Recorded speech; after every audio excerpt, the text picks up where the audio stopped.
Hello friends, एक और नई कहानी के साथ। मनीष बेटा बहू से कहना एक कमरा खाली कर थोड़ी साफ सफाई करवा दे।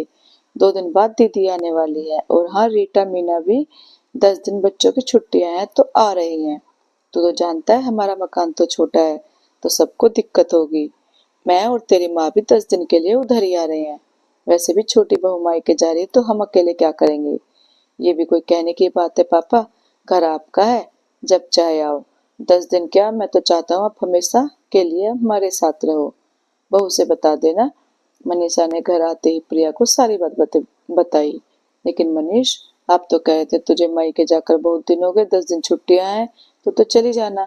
2 साल हो गए एक ही शहर में होते हुए, मैं भी 4 दिन में भी चैन से नहीं रह पाती माँ के घर।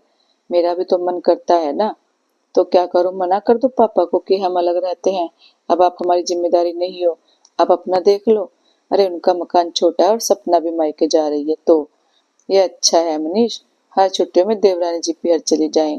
जब मैं पापा जी से पूछती हूँ तो कह देते तुम्हारा मायका तो यही है, बहू जब मन चाहे जा सकती हो। जैसे कि मेरा तो एक पैर मायके में हो तो दूसरा ससुराल में। हर बार उनके पास एक ही बहाना होता है, दीदी आ रही है मकान छोटा है, बेटी आ रही है मकान छोटा है। बात यह नहीं कि मैं उनके आने से नाखुश हूँ, पर यहाँ आने के बाद भी गुण तो वे हमेशा सपना के ही गाते हैं, चाहे फिर मम्मी जी हो या पापा जी या रीटा मीना। देखो प्रिया, खुशी खुशी करो या दुखी होकर करना तो तुम्हें ही है। 2 दिन बाद सब आ गई, बुआ जी, रीटा मीना, उनके बच्चे, मम्मी जी, पापा जी और देवर जी। अब तो प्रिया को एक पल की फुर्सत नहीं थी। सब कमरे में बैठ बातें करते, हंसी मजाक करते, पर प्रिया का दिन तो सबकी फरमाइश करने में चला जाता। कभी बच्चे कहते मम्मी जूस बनाओ तो कभी पास्ता नूडल्स। बच्चे तो बच्चे, बड़ों की भी फरमाइश पूरी नहीं होती। कभी चाय पकौड़े की फरमाइश तो कभी कुछ मीठा खाने की और कभी चटपटा। प्रिया को कुकिंग का बहुत शौक था तो वह कभी मन भी नहीं करती थी।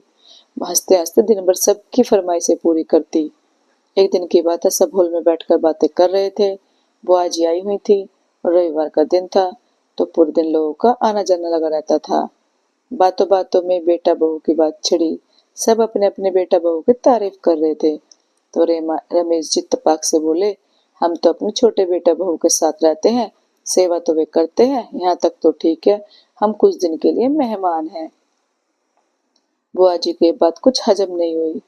वे यहाँ आई तब से वे देख रही थी कि प्रिया के लिए सारा काम कर रही थी, किसी तरह सबको खुश करने में लगी रहती है। उसके चेहरे पर कभी शिकायत के भाव नहीं होते। उन्होंने कहा, रमेश, रहते तो तुम भले अपने छोटी बहू के साथ हो, पर मेहमानों की आवभगत व्यवहार संभालना ये तो सब बड़ी बहू करती है। आज 10 साल हो गए मनीष की शादी को।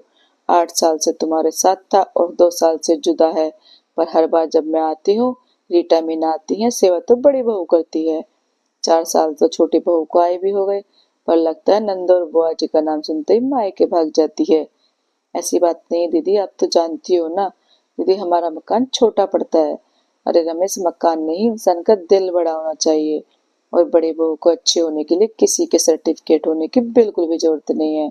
उसका दिल कितना साफ है ये तो उसके चेहरे पर झलकता है। तुम चाहे अपने छोटे बेटे बहू के साथ रहो, सेवा तो बड़ी बहू करेगी, ये मेरा तजुर्बा कहता है। आज बुआ जी के मुख से अपनी ये तारीफ सुन प्रिया को अपने सेवा का मेवा मिल गया। तो दोस्तों, क्या कहते हैं आप? क्या चाहिए पराए घर से आई उस बेटी को 2 मीठे बोल प्यार के और कुछ नहीं। अगर आप अपना स्नेह लुटा दो तो आप तो पर अपना सब कुछ लुटाने को तैयार हो जाती है। तो दोस्तों, कैसी लगी आपको ये कहानी? अच्छी लगी हो तो लाइक कमेंट और शेयर करना और चैनल को सब्सक्राइब करना। Thank you.